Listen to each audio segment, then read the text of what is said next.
1947-yil 11-noyabr. Ikkinchi jahon urushidagi g'alabali yetakchi, ammo 2 yil avval saylovda mag'lub bo'lgan Winston Cherchill Britaniya parlamentida muxolifat yetakchisi sifatida so'zga chiqadi. U hukumatni tanqid qilar ekan, demokratiya haqida shunday deydi: Demokratiya eng yomon boshqaruv shakli agar ilgari sinab ko'rilgan boshqa shakllarni hisobga olmasak. Cherchill bu bilan demokratiyani haqorat qilmagan edi. U bu fikri orqali demokratiya mukammal emas, ammo insoniyat hozirgacha undan yaxshiroq boshqaruv shaklini topa olmaganligini ifodalash hisoblangandi. Ushbu fikr ortidan muhim savol tug'iladi. Demokratiya haqiqatan ham xalq hokimiyatini ta'minlay oladigan tuzummi? Saylovda beriladigan bitta ovoz oddiy fuqarolarning davlat siyosatiga qanchalik ta'sir qiladi?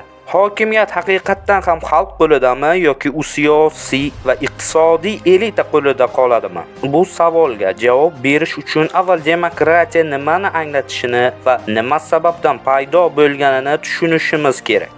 Demokratiya qisqacha tushuntirganda fuqarolarning siyosiy qarorlarini qabul qilishdagi ishtirokiga asoslangan boshqaruv shakli hisoblanadi.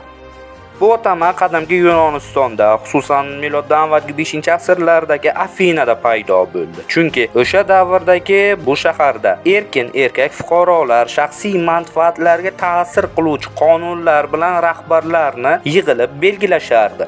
Bu siyosiy tizimni ifodalash uchun ular yunoncha demos xalq va kratos hokimiyat so'zlaridan demokratiya, ya'ni xalq hokimiyati atamasini shakllantiradilar. Ammo xalqning davlat boshqaruvida ishtirok etishi Afinadan ancha oldin ham mavjud bo'lgandi. Buni qadimki Mesopotamiya misolida ko'rishimiz mumkin. Tarixchi Torklet Jakobson 1943-yilda yozgan Qadimgi Mesopotamiyada ijtimoiy demokratiya nomli tadqiqotida qadimgi Shumer mif va dostonlarini tahlil qilib, miloddan avvalgi 4-3 mingyilliklarda ilk Shumer shahar davlatlarida qaror qabul qilishda oqsoqollar kengashi va xalq yig'inlari ishtirok etganini ta'kidlagan.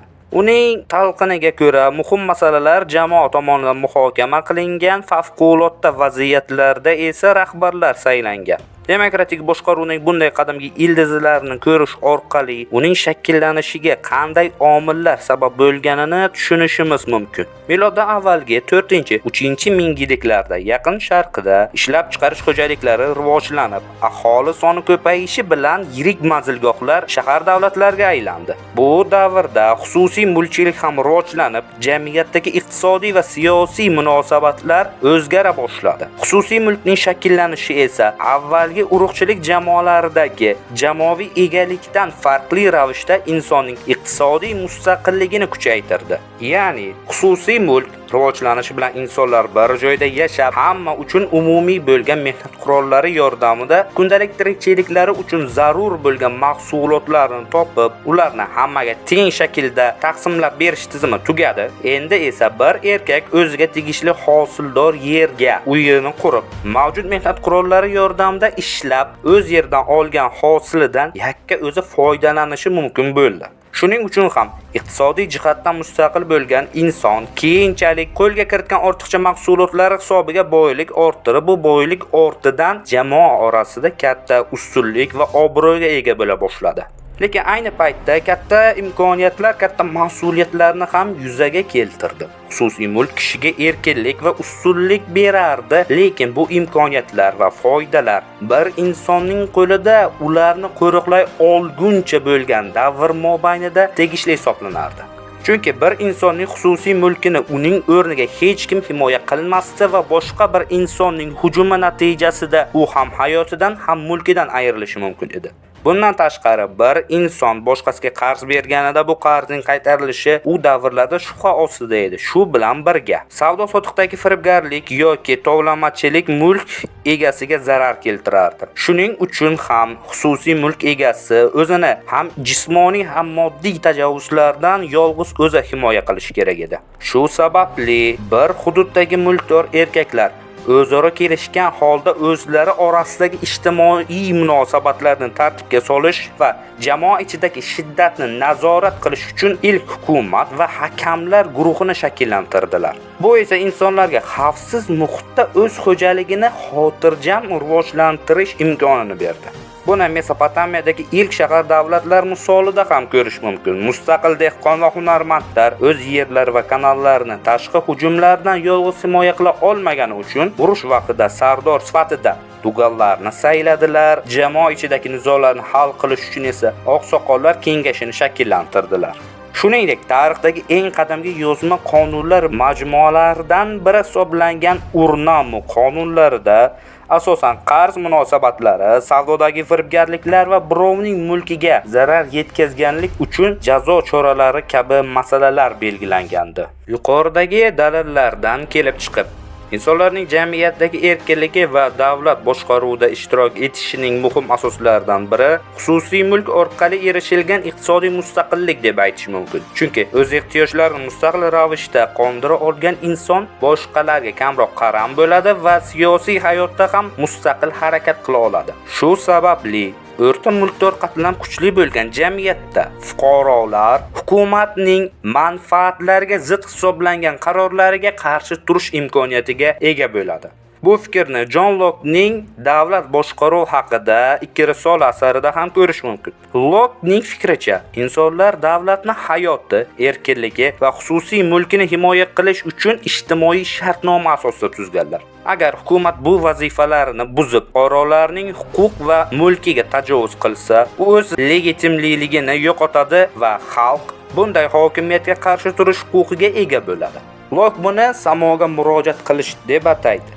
Ya'ni hukumat o'z vakolatlarini suiiste'mol qilgan taqdirda fuqarolar unga qarshi chiqish va uni o'zgartirish huquqiga ega. Demak, Locke qarashlarida xususiy mulk nafaqat iqtisodiy mustaqillik manbai, balki fuqarolarning davlat hokimiyatini cheklash va o'z erkinligini himoya qilish imkonini beruvchi asosiy omil hamdir. Bu fikrlarni tarixiy jihatdan asoslash uchun Amerika mustaqillik kurashi va buyuk fransuz inqilobini misol qilib keltirish mumkin. 18-asrning ikkinchi yarmida 7 yillik urushdan keyin Buyuk Britaniya va Fransiya urush xarajatlarini qoplash uchun aholisiga og'ir soliqlar yukladilar. Britaniyaning Shimoliy Amerikadagi 13 koloniyasida yashovchi erkin dehqonlar, savdogarlar va burjuaziya vakillari soliq to'lashlariga qaramay Britaniya parlamentida o'z vakillariga ega emasliklaridan norozi bo'ldilar. Koloniya fuqarolarining Britaniya parlamentida ularni haqlarini himoya qiluvchi vakillarni qabul qilishga oid talab rad etilgach, amerikaliklar mustaqillik uchun kurash boshlaydilar. Fransiyada esa asosiy soliq yuki 3-tabaqa hisoblangan burjuaziya, savdogar, ziyoli va mulkdor dehqonlar ko'targan bo'lsa ham, ularning siyosiy huquqlari zodagonlar va ruhoniylardan ancha cheklangan edi. Shuning uchun bu 3-tabaqa vakillari, ayniqsa burjuaziya va ziyolilar, bosh shtatlarda o'zlarining siyosiy huquqlarini ruhoniy va zodagonlar bilan tenglashtirilib, davlat boshqaruvida kengroq ishtirok etish imkonini berilishini talab qiladilar. Bu talablari rad etilgach, 1789-yilda Buyuk fransuz inqilobi boshlanadi. Har ikki holatda ham iqtisodiy jihatdan kuchaygan, ammo siyosiy huquqlari cheklangan qatlamlar o'z manfaatlarini himoya qilish uchun mavjud hokimiyatga qarshi chiqqanini ko'rishimiz mumkin. Yuqorida o'rta sinf va o'rta mulkdor qatlami ko'p bo'lgan davlatlarda xalqning boshqaruv ustidan siyosiy nazorati bo'lishini ko'rdik. Lekin agarda bu o'rta sinf zaiflashib yo'qolsa-yu, xalq o'ta boy ozchilik qatlam bilan o'ta kambag'al katta aholi shakliga kelsa nima bo'ladi? Bu savolga qadimgi Yunon faylasufi Aristotelning qarashlari bilan javob olsak, u siyosat asarida jamiyatning haddan tashqari boylar va kambag'allarga bo'linishi siyosiy barqarorlikka xavf tug'dirishini ta'kidlaydi. Aristotel uchun o'rta tabaqa jamiyatdagi muvozanatni saqlaydigan eng muhim qatlamlardan biridir. Chunki o'rta qatlam kuchli bo'lgan jamiyatda boylar va kambag'allar o'rtasidagi qarama-qarshilik nisbatan yumshaydi. Aksincha, o'rta tabaqa zaiflashib, jamiyat ikki keskin qutbga ajralsa, siyosiy kurash kuchayadi va oligarxiya yoki tiraniya kabi boshqaruv shakllarining yuzaga kelish xavfi ortadi.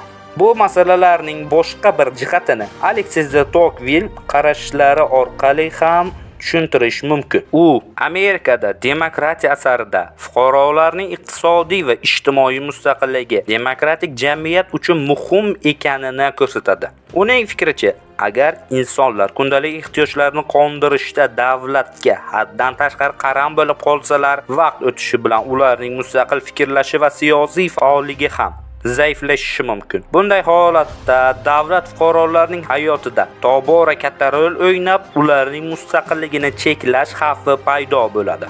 Buning yaqqol tarixiy misoli miloddan avvalgi 2-1 asrlardagi Rim respublikasining inqirozi hisoblanadi. Dastlab Rim armiyasi va siyosiy tizimining muhim tayanchi o'z yerga ega bo'lgan mustaqil dehqonlar edi. Biroq uzoq davom etgan urushlar, qullar mehnatidan foydalanish va yirik latifundiyalarning kengayishi natijasida ko'plab kichik va o'rta yer egalari mulkidan ayrilib, iqtisodiy jihatdan qaram shaharliklar qatlamiga aylandilar. Bu jarayon siyosiy beqarorlikni kuchaytirdi. Mulkidan ayrilgan omma populistik siyosatchilarning va'dalariga ko'proq ergasha boshladi. Shu bilan birga Marey islohotlari natijasida armiyaga mulksiz fuqarolar ham keng jalb qilinib, askarlarning sodiqligi davlatdan ko'ra o'z qo'mondonlari bilan ko'proq bog'lana boshladi. Chunki askarlar xizmatlari davrida maosh va mukofotlar bilan nafaqaga chiqqan paytlarida ularga yer beruvchi insonlar ularning qo'mondonlari hisoblanardi. Natijada Sulla, Julius Caesar kabi harbiy yetakchilar siyosiy hokimiyat uchun o'z qo'shinlariga tayana oldilar. Fuqarolar urushi va respublika institutlarining zaiflashuvi oxir-oqibat Octavian August davrida miloddan avvalgi 27-yilda imperiya tuzumining o'rnatilishiga olib keldi. Rim tajribasi shuni ko'rsatadiki, o'rta mulkdor qatlamning zaiflashuvi iqtisodiy qaramlikni, siyosiy populizmni va davlat institutlarining zaiflashuvini kuchaytirishi mumkin. Shu ma'noda demokratiyani insonlarning ijtimoiy va iqtisodiy mustaqilligi asosida yuzaga kelgan, siyosiy ta'siri orqali o'z taqdirini belgilash imkonini tan oluvchi boshqaruv shakli deb atash mumkin. Zero iqtisodiy asosga ega bo'lmagan erkinlik ko'pincha faqat qog'ozda qolishi mumkin. Chunki demokratik tuzumlar insonlarning davlat yoki biron bir guruhga muhtoj bo'lmagan sharoitda o'z mehnati va mulki orqali iqtisodiy jihatdan erkinlikka erishgan bo'lishiga qaramay, hukumat tomonidan og'ir soliqlar solinishi, mulklarining asossiz musodara qilinishi yoki boshqa holatlar natijasida yuzaga kelgan iqtisodiy manfaatlarni siyosiy maydonda himoya qilish ehtiyoji sababli tashkil topganini ko'rishimiz mumkin. Shu sababli demokratiya xalqning boshqaruvda ishtirok etishi va o'z irodasiga hech bir kuchning ta'sir qilmasligi uchun iqtisodiy mustaqillikka hamda kollektiv birlikka ega bo'lishini talab qiladi. Zero hokimiyatning asosini mulk va boylik tashkil etgani sababli siyosat iqtisodiy jarayonlarni nazorat qiluvchi guruhlarning manfaatlarini himoya qilish yo'li sifatida shakllanganini ko'rishimiz mumkin. Videoni ortiqcha cho'zishning hojati yo'q deb hisoblayman. Chunki bu videoda asosiy maqsadim sizlarga demokratiyaning qanday asoslarga qurilganini materialistik nuqtai nazardan tushuntirishga harakat qilish edi. Sizningcha demokratiya erkinlikmi yoki yolg'onmi? Bu haqdagi fikrlaringizni izohlarda qoldiring. Xayr, sog' bo'ling.